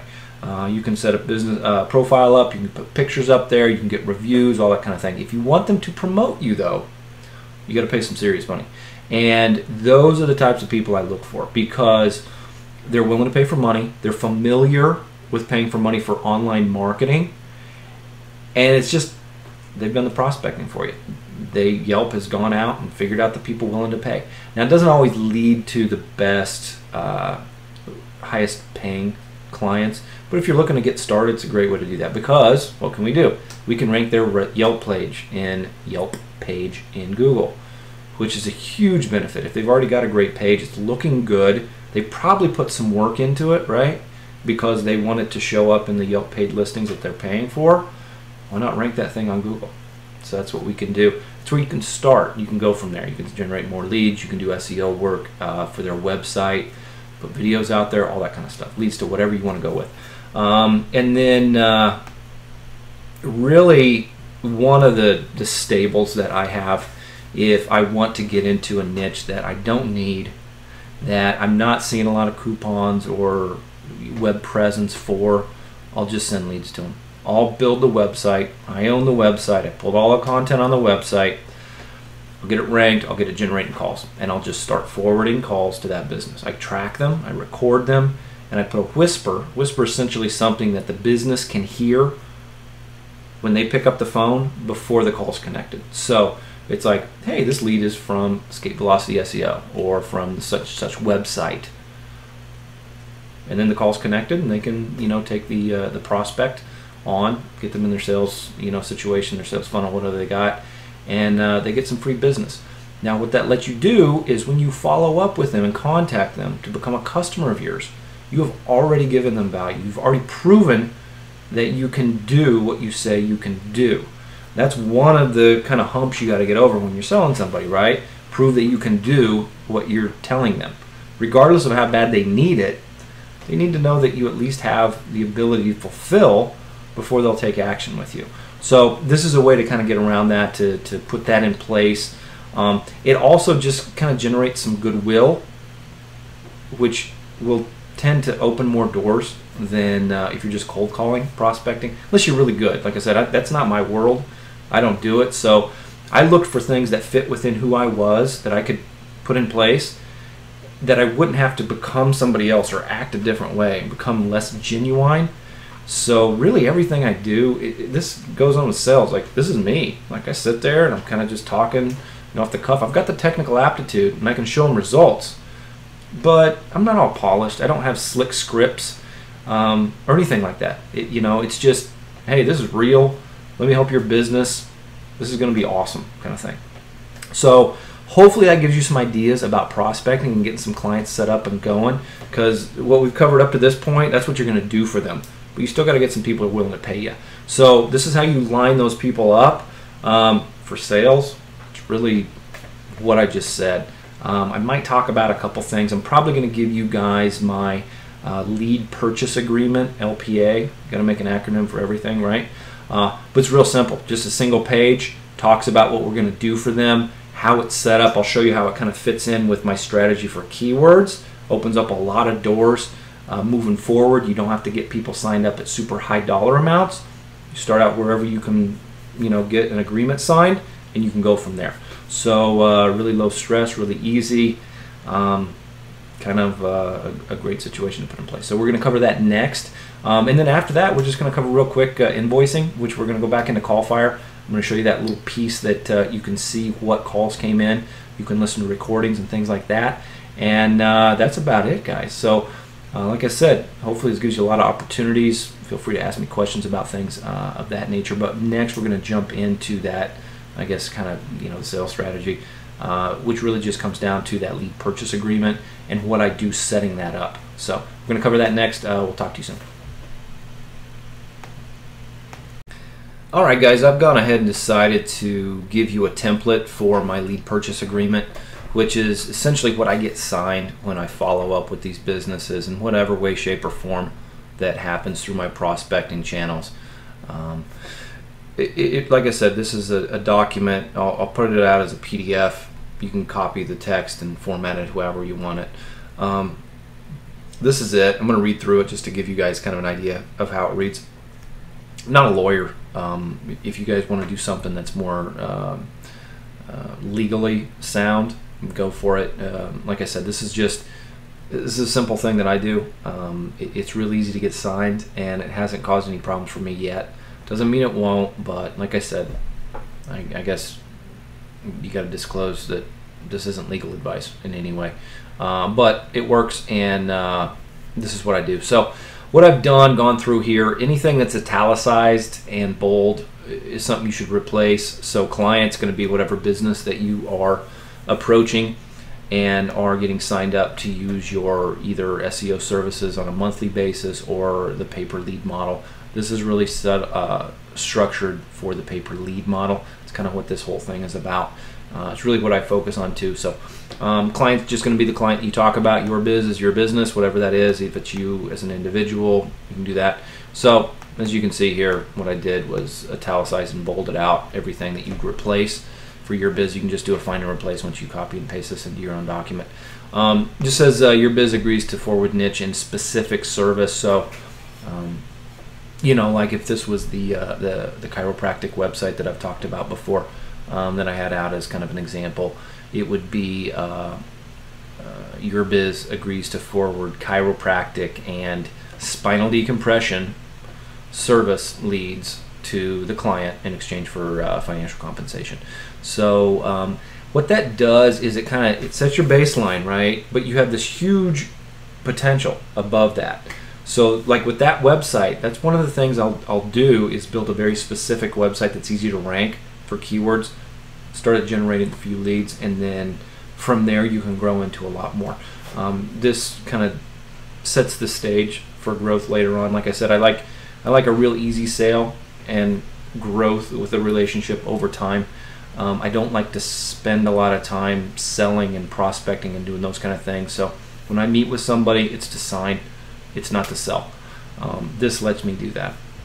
So leads will be connected through to the client phone number when generated through online properties, websites, and campaigns. Leads will be the highest quality available from customers who have used the organic Google search engine to find a solution to whatever problem they have. These keyword search originated customers are not shared in any way and are transferred directly to the incoming phone line of the receiving party to serve. All phone calls are recorded in accordance with local laws for lead verification purposes. Phone calls will count as a lead if caller is seeking niche, which would be like chiropractic services related to, and then the keywords that those might come in through. So this gives you an opportunity to not only sell what you have currently ranking, but some upside potential too. So if you've got spinal decompression, very specific service that's in chiropractic, you can open up the whole back end of chiropractic from there. So continuing on, where were we? There undoubtedly will be solicitation calls through on our phone lines, and these calls will not be classified as leads. So one of the things I found out, if you put a phone number on the internet, you will get calls. They might not be people looking for your service. They may be people calling to sell you something. It happens. Business probably knows that. I always find it best to kind of set the stage for expectation purposes. They're going to get some calls like that, and this means that they don't have to pay for those. It's a little bit of a hassle, but it comes with the territory, so no big deal. Okay, leads are purchased in blocks. Invoices are generated electronically and are paid through online transactions, namely PayPal. This keeps you from chasing money. You will bill on whatever basis you choose. I choose to sell in blocks of leads, so 10, 20, 15, 50, whatever you want to go with. I usually keep the number pretty low, especially to start. It's easier chasing $500 than it is $5,000, and easier chasing $5,000 than it is $20,000. So especially when you're getting going and developing a relationship, I recommend having your billable cycle be pretty easy to pay. If you get into trouble with a contractor or a customer, whatever it might be, that isn't paying on time, sometimes it's a lot easier to swallow. I just got hosed for $5,000 than for 10 or 20. That's a little harder pill to swallow. So I tend to bill more frequently. PayPal emails, figure out, just say, this is how I do things. If it doesn't work for you, unless you've got a solution that really works for me better, this might not be the right situation. I don't flex a lot on my terms. This is how my business runs. This is what lets me have a life. So this is what I do. When you're starting out, you got to be flexible. But once you get into it, figure out what you want to do, go with that, stay with it. So anyway, leads are purchased in blocks, invoices generated electronically or paid through online transactions, namely PayPal. whenever you define, so the second page of this, really quick, the second page of this tells you says what you're going to get paid for each lead, and also how many leads you are going to get. Well, I prepay. So if a customer wants 10 leads from me, they pay for 10 leads. They get the 10 leads, and then we rebill. And so if I rebill every 10 leads or 15 leads or 20 leads or whatever, that's where I define that right here. So there's no commitment. So this is totally different too. This is easy to, again, one of the things that makes it easier to get signed, and then you can just figure out how the relationship is going to go from there. I have no commitment. I don't say there's going to be 3 months. I don't say whatever else. You paid for this many leads, you're going to get this many leads. Now, one of the really cool things that this lets you do, I talked about this a little bit in fulfillment. If you need more traffic than you're getting, if you aren't quite ranked yet, depending on how you prospected and got this customer lined up, use paid traffic. Get some people on the site, get them to call. You're going to get paid for those anyways. Even if you break even until you're ranked, you've got a customer that's going to continue to pay for you month after month after month. So I just hit a piece of paper here. Sorry about that. Anyway, so there's no commitment, and this agreement may be canceled at any time by either party. That includes them and me. So if I wind up with some, offer that's incredible, paying more money or with a bigger upside potential, I can talk to this, company, this business, whatever it might be, and say, this isn't going to work. We're canceling our agreement. We'll finish up the billing cycle or whatever it might be, and then we're going to be doing something different, whatever it might be. So anyway, no commitment. This agreement may be canceled at any time by either party. At such time, any outstanding balance will be settled according to the services rendered on or before that date. So if they were to cancel and they had prepaid for 20 leads and had only received 8, there would be a credit back to them. So again, this is kind of one of those things that I like to set up. This is no lose. This is an offer that they really can't refuse. So that's why I said my sales meeting is not a sales meeting. It's just a sign. There's no reason to walk away from this. And I'll show you one of the things you can do if there's pushback. There usually is not, but one of the things you can do to kind of bend this a little bit, let you get things signed, let you move forward. The last paragraph here, this agreement grants no rights to any content that your biz or parties related parties own and operate, fulfill this agreement, and is limited to contact with the business or with the customers created through these means.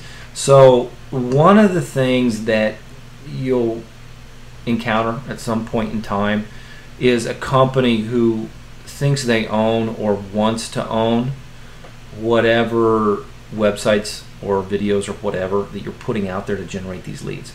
This makes it explicitly clear that that is not the case. What they're paying for is a phone call. They're paying for the customer. They are not paying for the content that we have. Many times I will include the business's name on my website after this is in place. Helps with conversion.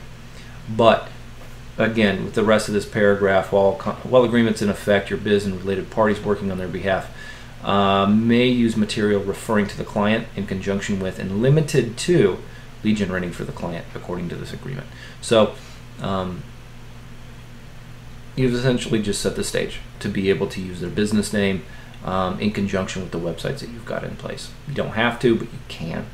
Again, it's not a big deal, but I like to talk about it at the front end just in case something comes up later. It's be like, oh yeah, it's not a big deal, but this was on the paperwork that we signed.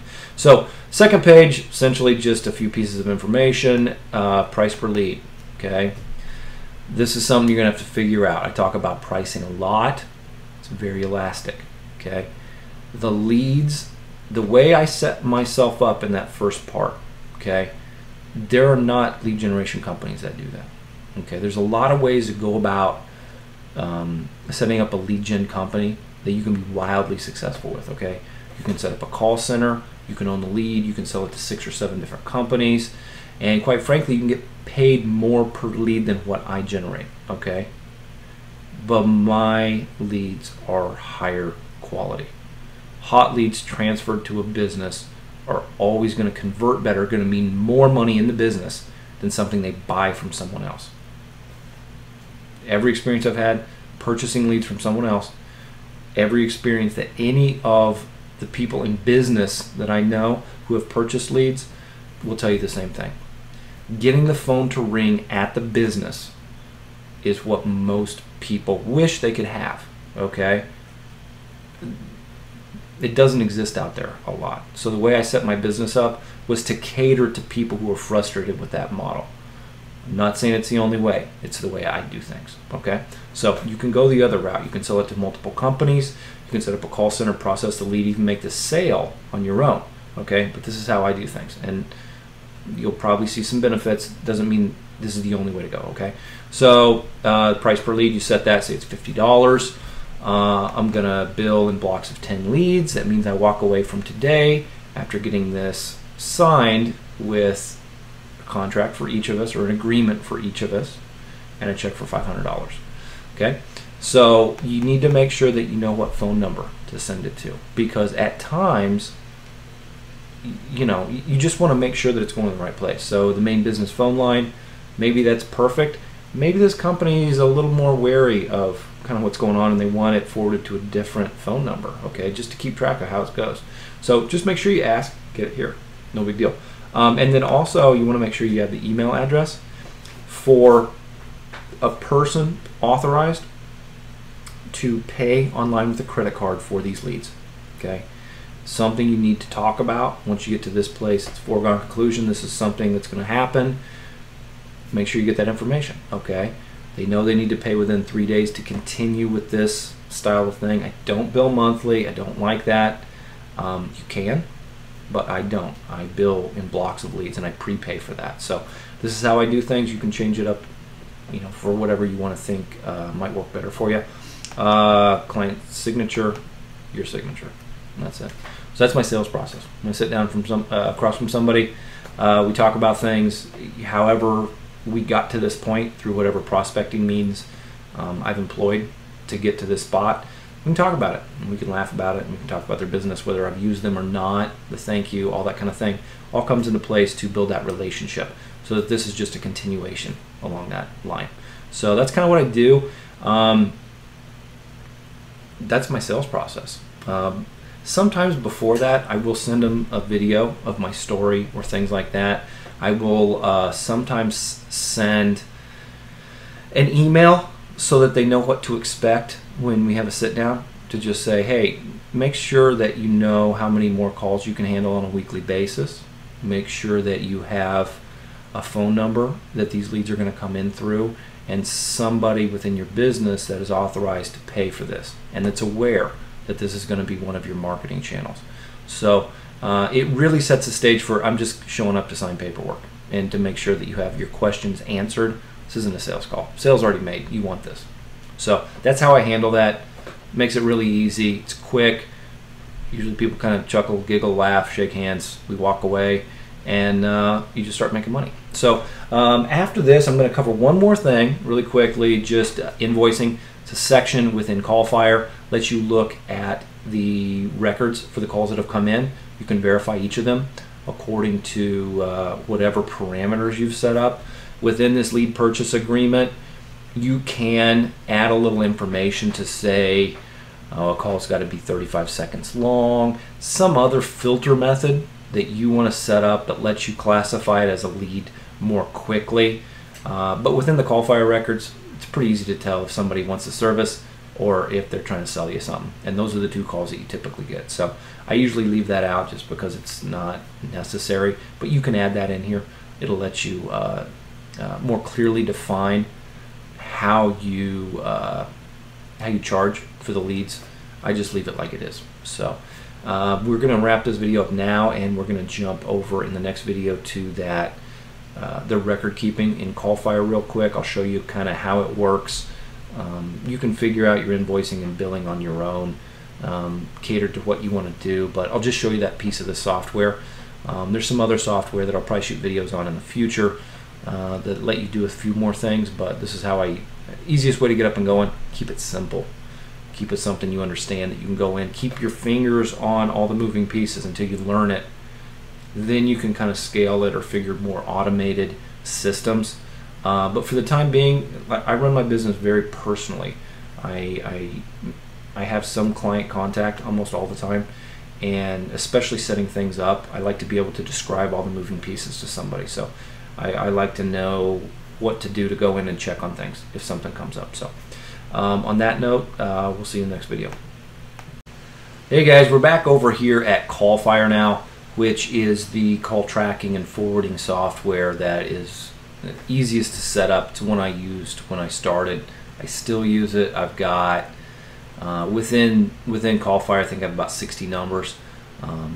So what I've done here is gone in to look at the call summary records for one of the phone numbers I have. Each of my phone numbers is attached to a single website. What that lets me do is more efficiently track where my calls are coming from, so that I can really put more resources into the things that generate the calls.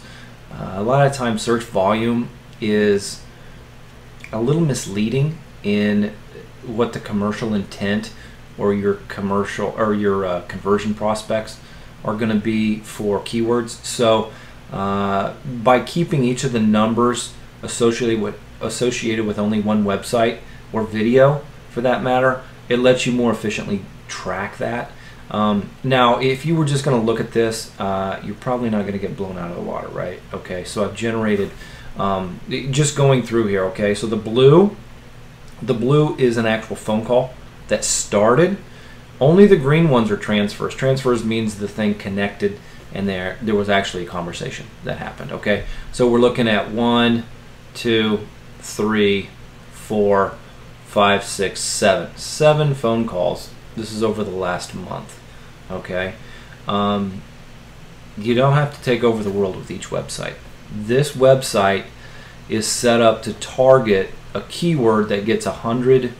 I actually wrote it down, just went and looked.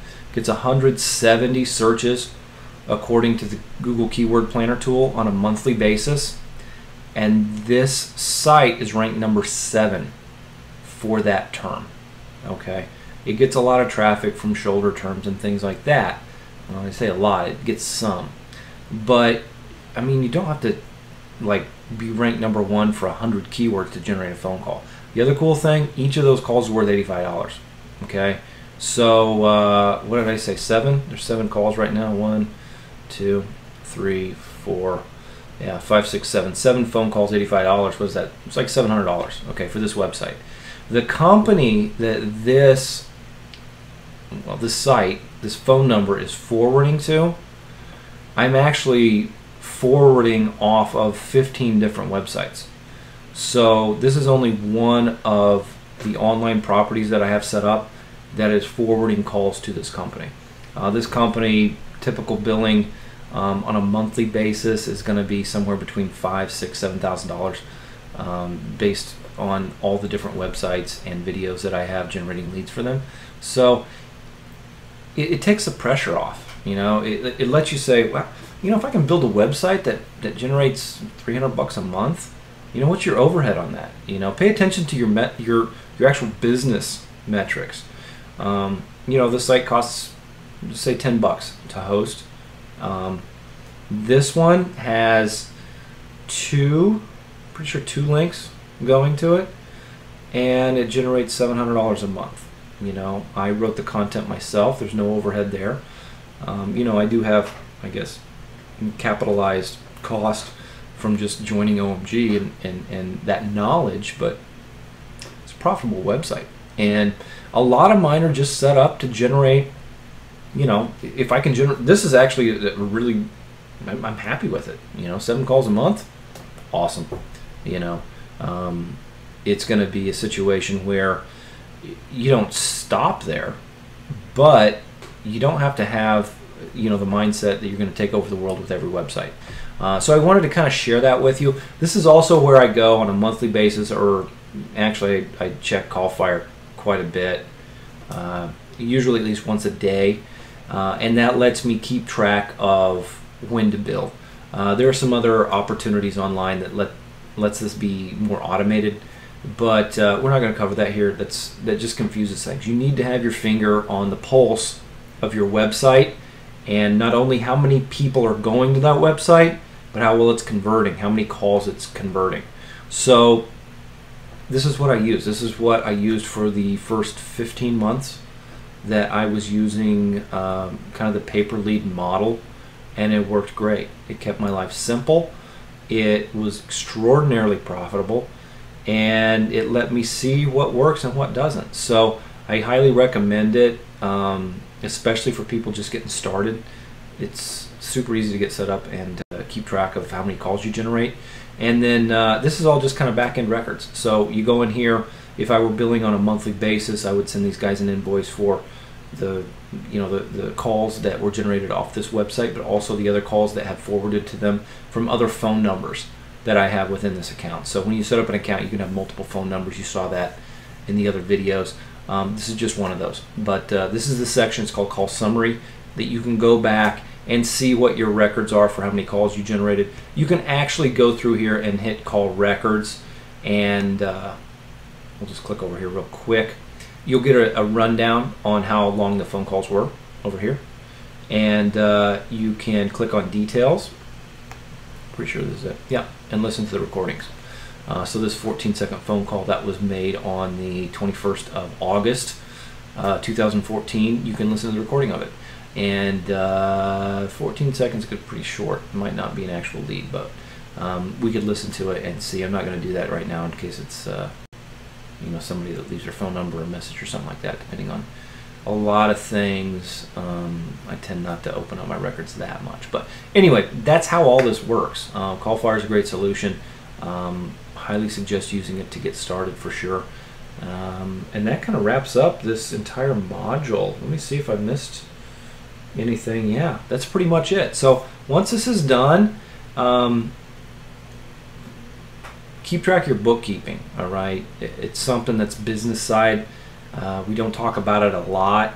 I may contribute a little bit more on how I do things there, but just keep track of how much you're billing every month and whether or not you got paid for it. So what I would do is go through here, tally these leads up, go through on the rest of the websites that I have forwarding to the same company, tally all those, and just send a PayPal invoice. So once that PayPal invoice is paid, I don't have to do anything here. If they don't pay in 3 days, as per my terms, I can turn these leads off. That's a totally different, ball of worms if you want to get into that and what you do if you have a no pay or a slow pay situation. But that's kind of how I run things. So I tend to be very diligent on the front end to make sure that I'm getting involved with customers that are going to pay. They're going to pay on time, because I just want a seamless process. I want every person I get set up and I'm helping online to be a long-term relationship, so that I don't have to turn this over all the time. That lets me save time, lets me put more time into my online business and my family.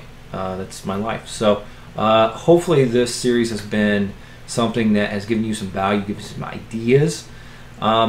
Like I said, I didn't want it to be, these are the rules, follow these, this is all you can do.